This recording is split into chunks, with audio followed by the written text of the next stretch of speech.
Magandang araw po sa lahat. As promised, we are back with another video tutorial as part of our Gurong Pinoy series, An Introduction to Google Classroom. In our previous video, we have covered how to create classes, invite teachers and students, how to navigate the user interface, at some customization features ng Google Classroom. At ang video po sa araw na ito ay tatalakay sa pinakalundo or how does Google Classroom really work. Ito po yung tinatawag na Classwork tab. So for today, we will be covering the following 4 things. Classwork interface, ano yung mga tabs and what to press sa Classwork. Number 2 will be the many kinds of classwork. Number 3, creating assignments, materials, and quiz. And some tips and tricks para po sa mga beginning users like us. Please don't forget to like and subscribe. Press that bell button so you will be updated for the next installment of our Gurong Pinoy series. Let's get started. For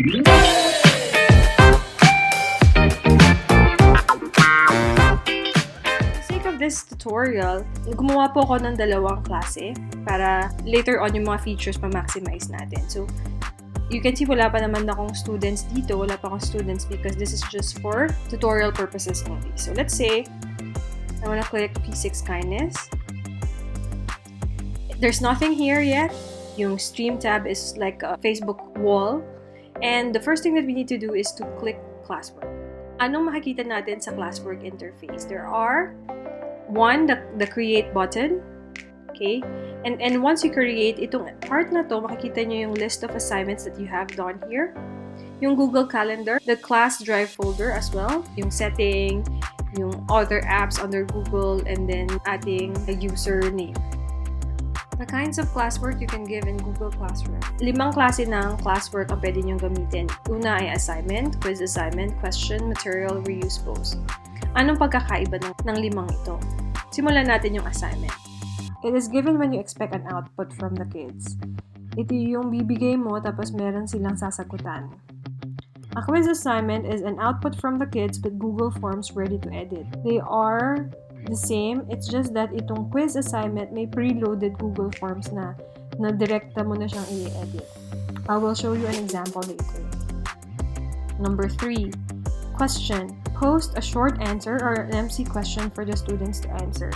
Isang tanong lang, not necessarily a quiz assignment.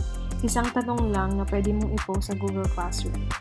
Kalimitan ginagamit ang question as an exit card or an exit pass at the end of your lesson or even before the lesson start para meron ka lang pre-activity. Material, it is given solely to share concepts, lectures, and explanation. Now, unlike an assignment na meron kang output, so meron kang deadline or due date. Number 5, reuse post. Very convenient to kasi, for example, you posted an assignment in class 1 and you want to have the same assignment for class number 2, so you just have to reuse. And finally, topic. This is how you're going to organize your materials in Google Classroom. So let's start creating assignments. I-click natin yung assignment. Ilalagay mo dito yung title ng iyong assignment. So for example, I have English 6. Gawa ka ng instruction.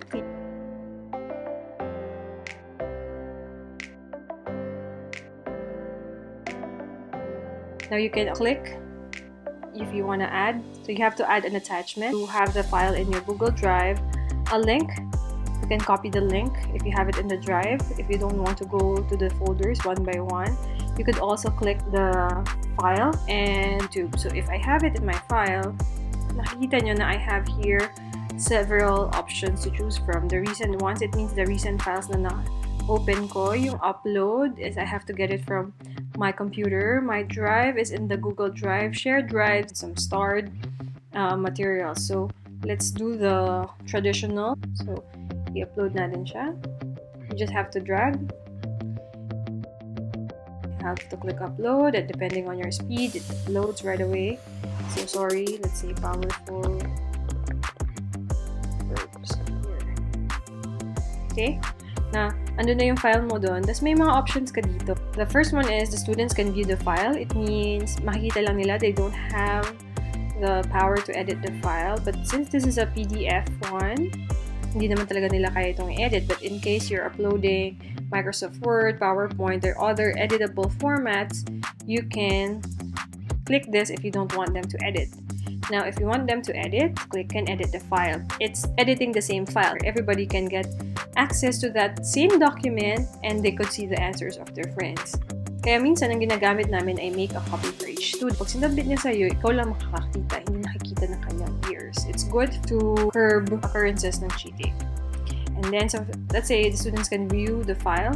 Tapos, makikita nyo dito na you can select whether you're going to post it for both classes. Tricky lang dito, dahil duplicated copy siya.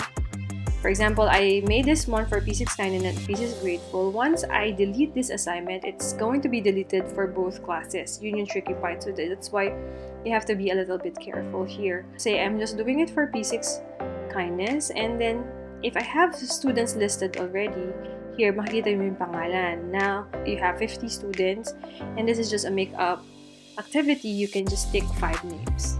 Okay? So, Google has that feature as well. And then, if you want to declare pag graded, makikita yung total number of points, and then the due date. So, you will have a due date. You can choose the day. So, say this was May 20, and then the time. Binibigyan namin sila ng until 3 p.m. in the afternoon. It allows or gives them a little bit of flexibility. Kasi hindi natin pwedeng oblige ang mga bata to be online at certain times of the day. Kasi the internet in the Philippines is not that accessible to everyone. Bigyan nyo sila ng window period. You will upload this for Monday, and then they could have until Wednesday afternoon to submit it. This is one of the features if you like to arrange your assignments by topics. Meron ka ding rubric here. You want to create a rubric. You want to use a rubric. For example, you want to create a rubric. Type mo yung criteria mo dito, tapos yung description mo and how many points. This one calls for exact answers unlike essays. So, hindi ko kailangan ng rubric here. And then here, you can assign it right away. When you say assign, it will be posted right away. But you have options here. You can have assign, schedule, save draft, or discard. What we do is we schedule it ahead. This assignment will be posted. So you can do this beforehand, Monday, and before my class, I will have to post it 7:45 a.m. And then I will click schedule. Now, one hint, even though you scheduled an assignment at 7:45, parang may delay sa Google Classroom because of the amount of traffic siguro na maraming users na gumagamit. So sometimes there's a lag of 2 minutes or 3 minutes. It will be posted by 7:48, sometimes 7:47, minsan as late as 7:49. Kung ang klase mo ay 8 o'clock, better post it earlier. Click your schedule, it loads. Grayscale, ibig sabihin, hindi pa siya active. Let's create another one. What's the difference between an assignment and a quiz assignment? A quiz assignment is using Google Forms.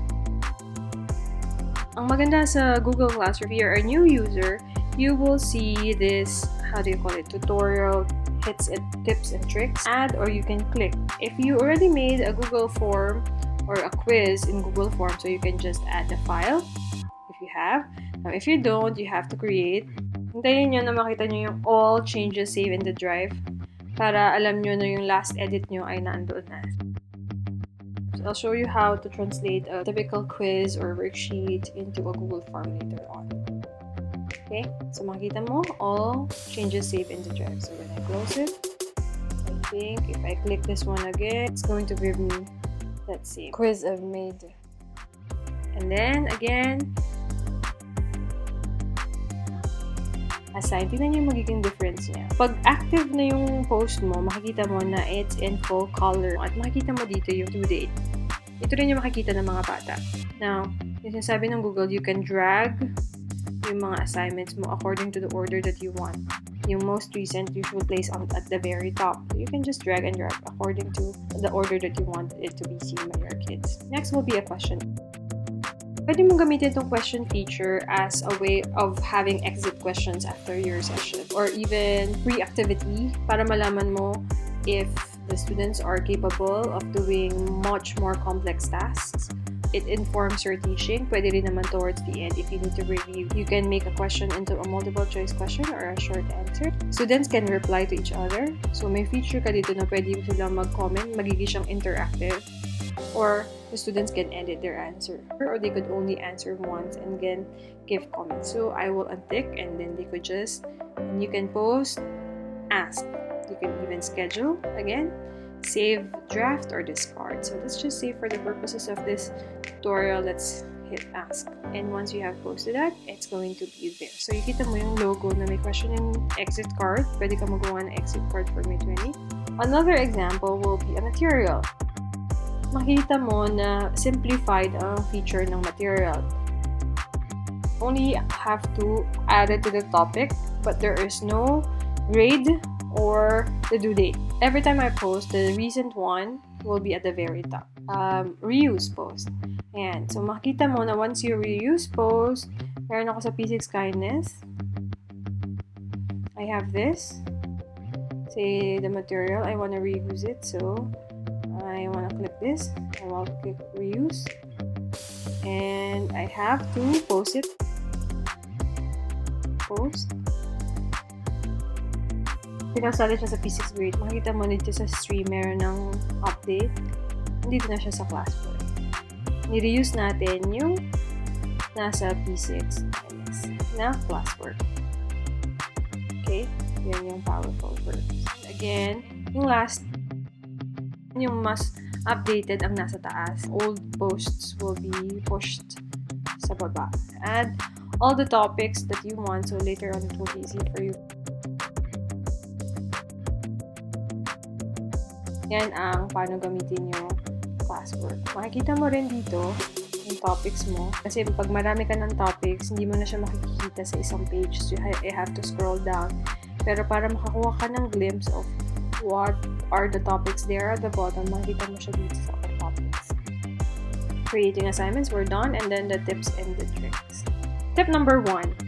Choose your topics well. Para magkaroon ng idea ang mga bata sa chronological order ng mga topics na ipipresent niyo, usually ginagamit na namin to ng date or weeks. Depende kung anong gamit niyo sa school. Mas madaling mananavigate ng mga bata kung you arrange your topics by date. Makita mo na ito yung material ko for August 24. Makikita ng bata na, ito pala yung kailangan kong gawin for August 24. Helpful tip number 2.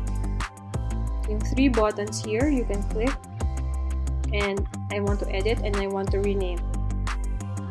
Tip number 3, don't make all of your assignments active at once. Kaya maganda yung schedule.